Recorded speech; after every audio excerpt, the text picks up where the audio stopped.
Welcome back to the Boxing Club Podcast, guys. You guys ever hear about the Canelo Curse?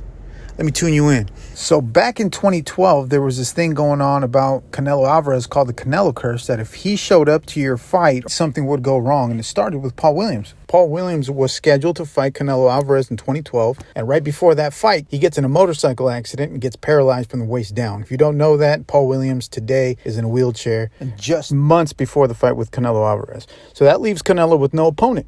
And who's on the come up in 2012? Victor Ortiz. Victor Ortiz had just come off that spectacular win with Andre Berto, and they were both tinkering around 147, 154. They could both make that weight easily, so it was a perfect matchup, and Golden Boy even had a preliminary contract for these two to fight. And this was right after Victor Ortiz had that headbutt loss to Floyd Mayweather Jr., so he was rematching Andre Berto, but that fight fell through due to Berto failing a drug test midway through his camp. So instead of restarting camp, he said, I'm going to finish this camp.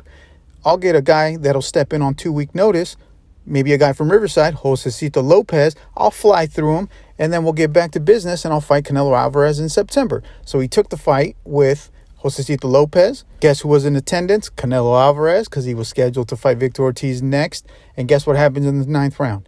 Gets his jaw broken by Josesito Lopez. So that's why Josesito Lopez ended up fighting Canelo. And a lot of people said that guy didn't belong in there, and he really didn't. Nonetheless, Canelo needed his next opponent to be a big name. So then, naturally, Golden Boy looks for another opponent for Canelo Alvarez. Guess who pops up? Who's on his comeback? Miguel Cotto. Miguel Cotto was already in camp as well. They said, hey, you want to take this fight with Canelo Alvarez for a couple mil? He said, sure, let me finish this camp. I got a tune-up fighter named Austin Trout. I'll fly through him, and I'll get back to business and fight Canelo Alvarez for a couple M's. Easy win, right? Wrong. If you remember that fight, Austin Trout pulls off a convincing upset in Madison Square Garden. Guess who was in attendance?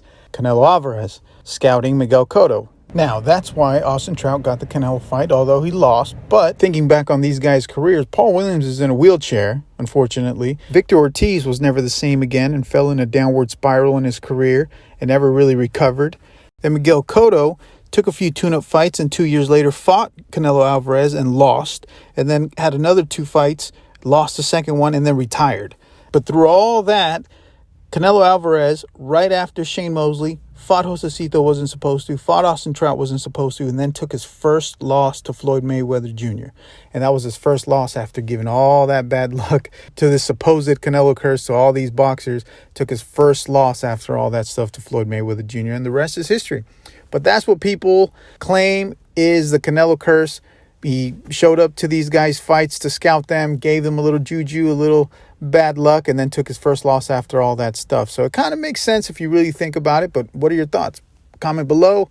Boxing Club Podcast, we're out.